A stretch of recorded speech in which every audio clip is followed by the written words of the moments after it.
Welcome to Telangana వెలుగు. నేను మీ రాజు. ప్రస్తుతం మనతో పాటు బద్దం ప్రేమ్ మహేశ్వర్ రెడ్డి గారు ఉన్నారు, గడ్డేనారం కార్పొరేటర్. సో ఇక్కడ ప్రజాపాలన విజయోత్సవాలు కాంగ్రెస్ పార్టీ నిర్వహిస్తుంటే బీజేపీ మాత్రం 6 అబద్ధపు హామీలతోటి గద్దెనెక్కారని చెప్పేసి సంవత్సరం సందర్భంగా ఇక్కడ కాంగ్రెస్ యాంటీగా సభ నిర్వహిస్తున్నారు. సో చెప్పండి సార్, వాళ్ళు దాదాపుగా 2 లక్షల రుణమాఫీ చేసినామంటున్నారు. 21 లక్షలు పెట్టి 200 ఉచిత కరెంటు, 500 గ్యాస్ సిలిండరు, ఉచిత బస్ ప్రయాణం, ఇవనేది కళ్ళ ముందలు కనిపిస్తుంది. అయినప్పటికీ కేవలం కాంగ్రెస్ ని బ్లేమ్ చేయడానికి ఇదంతా అని చెప్పేసి చెప్పుకోవచ్చు. నిజంగా వాళ్ళు నెరవేర్చలేరు. సరిగ్గా ఈ రోజుకి సంవత్సర కాలం పూర్తి చేసుకున్నారు, 7వ తారీఖు ఈరోజు. దాన్ని దృష్టిలో పెట్టుకునే ఎన్నికల సమయంలో 6 గ్యారంటీలు 66 హామీలు ఇవ్వడం జరిగింది.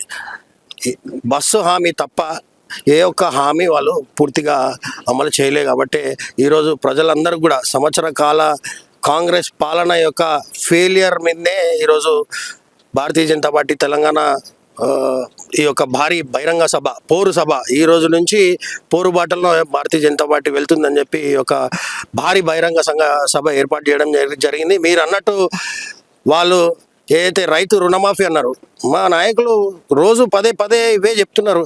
పూర్తిగా రైతు రుణమాఫీ అమలు చేస్తే చూపెట్టమనండి, రాజకీయాల నుంచి తప్పుకుంటామని చెప్పి నిన్న మీడియాతో కానీ ఈటల రాజేందర్ గారు కానీ మా యొక్క అధ్యక్షులు కిషన్ రెడ్డి గారు కానీ పదే చెప్తూనే ఉన్నారు.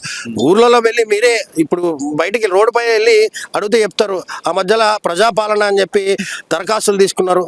అర్బన్ ఏరియాకి చూసుకుంటే రేషన్ కార్డు కానీ ఈ యొక్క పెన్షన్ కానీ మేము రాగానే పెన్షన్ 4,000 పెంచుతామని చెప్పారు. మీరు చెప్పండి, యాజ్ అ మీడియా మిత్రులుగా ఎక్కడన్నా ఏ ఒక్కరికైనా 4,000 పెన్షన్ వచ్చిందా లేదా అనేది వాళ్ళు ఆత్మవిమర్శ చేసుకోవాలి. కాంగ్రెస్ ప్రభుత్వం ప్రజల గూడుని చెదరగొట్టిన ఈ యొక్క ఘనత ఈ యొక్క రేవంత్ రెడ్డికే ఉంటుంది. కాబట్టి దాని అన్నిటి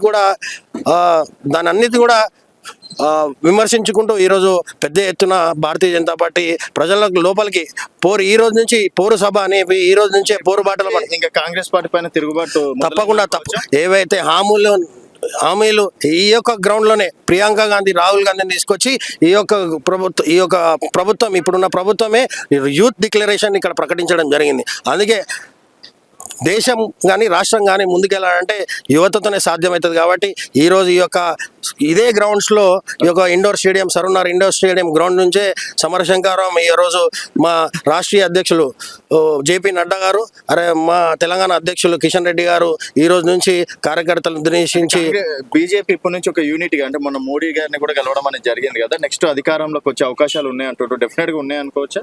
బీజేపీ యూనిటీ విషయంలో బీజేపీ ఒక ఆర్గనైజేషన్ స్ట్రెంత్ ఉంది. మాకు యూనిటీ విషయంలో క్వశ్చన్ మార్క్ ఏంది?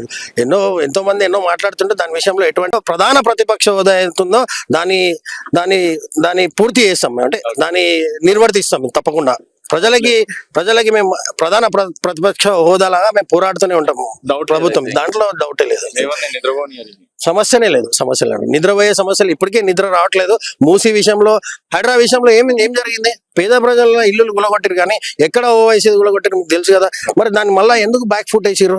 దమ్ముంటే కొట్టుకుంటూ వచ్చి తర్వాత ఏం చేస్తారో చెప్పాలి. మూసీ విషయంలో రాగానే RDX మొత్తం దాన్ని మార్కింగ్ చేసుకోవడం జరిగింది. వాళ్ళు ఇప్పటి వరకు ఊసలేదు. ఎక్కడో 1,50,000 కోట్లు అన్నారు. మళ్ళీ మొన్న ఒక డయాస్ మీద నుంచి ఇదే ముఖ్యమంత్రి గారు 35,000 కోట్లు అంటున్నారు. అంటే ఆయనకే ఒక క్లారిటీ లేదు. వాళ్ళ దాంట్లోనే ఎవరు సీఎం అనే సీఎం ఆయన లేగుస్తే సీఎం గురించి గుంజుకుందామనే ఆలోచనలో ఎంతో మంది నాయకులు ఉన్నారు. కాబట్టి ఆయన ఆ పనిలో నిమగ్నమై ఉంటారు. ఇక్కడ నుంచి మూటలు ఢిల్లీకి తీసుకుపోవాలి, రాహుల్ గాంధీకి ఇవ్వాలి, సోనియా గాంధీకి ఇవ్వాలి. కాబట్టి ఆ పనిలోనే నిమగ్నమై ఉన్నారు. ఎట్లా రెవెన్యూ జనరేట్ చేయాలి, ఎట్లా ఈ యొక్క కాంగ్రెస్ హైకమాండ్ కి డబ్బులు ఎట్లా అందించాలనే దాంట్లోనే ఉన్నారు. కానీ పేద ప్రజలకి అయితే అందించాలి, రేషన్ కార్డులు కానీ, పెన్షన్లు కానీ, షాదీ ముబారక్ కానీ, తులం బంగారం ఇస్తా అని చెప్పిండి. ఎక్కడన్నా ఒక ఎగ్జాంపుల్ చూపాడని మీరు అంటున్నారు. ఎవరికి దీపం పథకం కింద పిల్లలు పుట్టారని చెప్పేసి ఎగ్జాంపుల్ కూడా చెప్పింది కదా. మరి ఆనాడు ఏమైంది? మరి 7వ తారీఖు అయిపోయింది, 10వ తారీఖు వచ్చేసి 4,000 పెన్షన్ తీసుకోమని మాట్లాడింది. మరి అప్పుడు ఏమైందంటే సోయి నాయకులకి అప్పుడు ఎట్లా మాట్లాడిన? మరి ఇప్పుడు అన్ని మాట్లాడతారు. మాటలు నేర్చే కుక్క ఉస్కో అంటే డిస్కో అన్నట్టు రేవంత్ రెడ్డి తంతు ఇప్పుడు కాదు, మేము చిన్నప్పటి నుంచి చూస్తున్నాం. కానీ ఎన్ని రోజులు ప్రజల్ని మోసం చేసి ఎన్ని రోజులు ఉండలేరు. తప్పకుండా ప్రజలు గ్రహించినప్పుడు తగిన గుణపాఠం చెప్తారు. ప్రజలకి చేరువ కావాలి. మేము కూడా ఆయన ఏదైతే హామీలు ఇచ్చినా అవి నెరవేర్చలేదు, దాని మీద పోరాటం చేస్తున్నాం అనేది చేస్తున్నాం అని చెప్పి ప్రజలకు చేరువ కావాలనే ఉద్దేశంతోనే ఈ యొక్క బహిరంగ సభ మేము నిర్వహించుకోవడం జరుగుతుంది.